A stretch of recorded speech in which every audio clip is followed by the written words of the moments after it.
오늘의 말씀은 누가복음 17장 20절에서 21절입니다.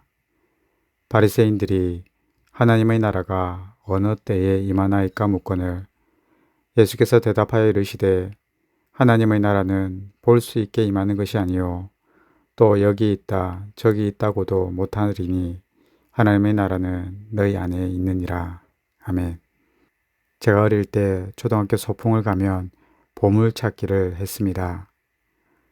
선물은 아무것도 주지 않았지만 보물찾기 하면 모두 다 열심히 찾았던 기억이 납니다. 그런데 저는 보물찾기가 참 힘들었습니다. 숨겨진 것을 찾는 것은 쉬운 게 아니었습니다. 요즘 청소년들이나 청년들이 참으로 찾기 힘든 것이 하나 있습니다. 그것은 미래입니다. 미래에 대한 희망도 소망도 직업도 찾기 어려운 시대입니다. 꿈을 가지기 힘든 시대이죠. 참으로 안타깝습니다. 미래가 너무나 불투명합니다. 청년들에게는 미래가 불투명하고 직장을 다니는 사람들에게는 직장 생활의 미래가 불투명합니다. 중년에게는 노년이 불투명합니다. 그런데 오늘 본문에도 무언가를 찾고 있는 사람들이 나타납니다. 예수님 당시 유대인들은 하나님의 나라가 속히 오기를 간절히 찾았습니다. 그들은 하나님의 나라가 눈에 보이도록 오는 줄 알았습니다. 그래서 여기저기 찾아 헤매고 있었습니다. 이때 예수님께서 말씀을 하십니다. 20절 하반절에 보면 하나님의 나라는 볼 수 있게 임하는 것이 아니다. 하나님 나라는 보이게 임하지 않는다는 거죠. 사람들은 눈에 보이게 오는 것을 기대하고 21절처럼 여기 있다 저기 있다 외쳐대었습니다. 그러나 하나님의 나라는 어디에 있습니까? 하나님의 나라는 예수님께서 21절 하반절에 이렇게 말합니다. 하나님의 나라는 너희 안에 있느니라. 오늘 본문에서 두 가지 중요한 메시지가 있습니다. 첫 번째는 보이지 않는다는 것이 은혜입니다. 눈에 보이는 것이라면 돈으로 살 수 있고 권력으로 빼앗을 수 있을지 몰라도 하나님의 나라는 결코 보이지 않기 때문에 돈으로도 권력으로도 얻을 수 없습니다. 그래서 하나님의 나라는 공평합니다.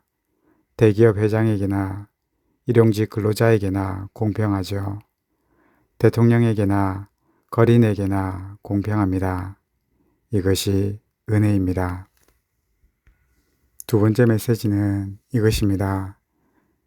바로 하나님의 나라는 공동체 안에 있다는 것이지요. 예수님께서 왜 제자 공동체를 세우려고 했었을까? 하나님의 나라는 공동체 안에 있기 때문입니다. 이게 무슨 말이냐? 오늘 본문 21절에 보면 너희 안에라고 되어 있습니다. 여기서 너희가 무슨 의미일까요? 한 개인이라고도 할 수 있지만 이 단어는 복수입니다. 너희들 각자 안에라고 해석할 수 있으나 또 다르게는 너희 공동체 안에라고도 해석할 수 있습니다. 그래서 공동체는 축복인 것입니다. 우리 모두의 공동체 속에 하나님의 축복이 있습니다. 그렇다면 공동체에는 어떤 축복이 있을까? 첫 번째는 삶을 헤쳐나가는 힘을 얻게 됩니다. 예전에 한참 많이 사용된 단어가 있습니다. 고독이라는 단어입니다. 독거노인이나 장애가 있는 분들이 혼자 외로이 살다가 운명을 달리하는 경우들이 있었습니다. 그래서 요즘에는 고독한 사람들이 너무 많습니다. 이 시대는 고독한 사회, 외로운 사회, 우울한 사회입니다. 스포츠에도 두 종류의 스포츠가 있습니다. 개인 스포츠가 있고 또 하나는 단체 스포츠가 있습니다. 단체 스포츠에서 승리하기 위해서는 반드시 필요한 것이 있습니다. 서로가 대화하며 서로가 소통하는 것입니다. 사람은 대화할 상대가 필요합니다. 그 장소가 가정이든 직장이든 이웃이든 대화할 상대가 반드시 필요하죠. 잠언 15장 22절에는 이렇게 말합니다. 의논이 없으면 경영이 파하고 모사가 많으면 경영이 성립하느니라. 인생에서 행복하기를 원한다면 우리는 공동체에서 동력자를 얻어야 합니다. 우리는 공동체 안에서 삶의 고통을 나눌 수 있는 그러한 공동체가 필요합니다. 그리고 두 번째 축복은 영적으로 성장하는 계기가 됩니다. 우리는 콘크리트를 알고 있습니다.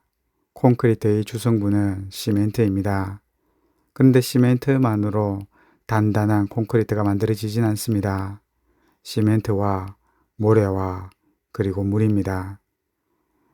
아무리 잘 만들어진 시멘트도 물이 들어가지 않으면 헛고생입니다.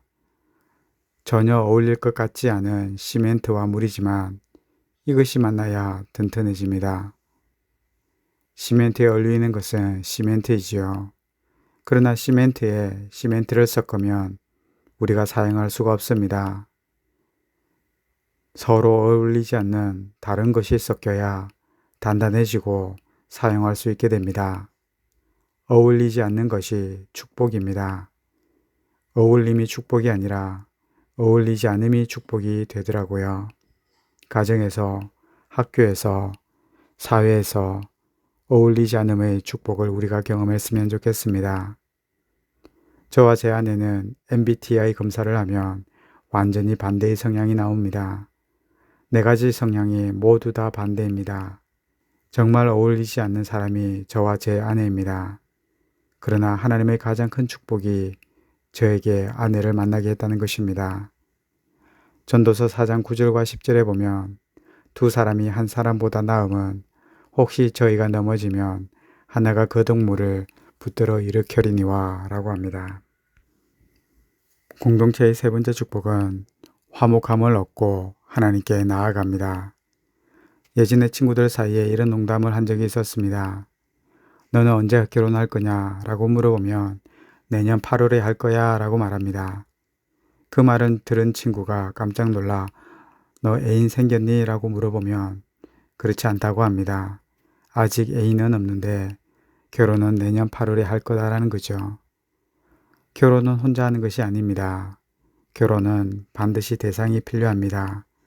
공동체라는 단어도 마찬가지입니다. 혼자가 아니라 여러 사람을 의미하죠. 교회는 결코 혼자서는 되어질 수 없습니다. 예수님께서 이 땅에 진정한 교회를 세우기 위해 하신 사건이 십자가 사건입니다. 에베소서 2장 16절에 보면 또 십자가로 이 둘을 한 몸으로 하나님과 화목하게 하려 하심이라 라고 합니다. 여기서 이 둘이란 이방인과 유대인을 의미합니다. 이방인과 유대인은 전혀 다른 사람들입니다. 그런데 예수님의 십자가로 화목하게 되었다는 거예요. 십자가로 화목하게 된 이후에 어떻게 될까요? 에베소서 2장 18절에 보면 우리 둘이 한 성령 안에서 하나님께 나아감을 얻게 하려 하심이라. 원수같이 여기던 이방인과 유대인이 예수님의 십자가로 인해 하나님 안에서 화목하고 더 나아가 이 둘이 한 성령 안에서 하나님께 나아가는 은혜를 경험하게 됩니다.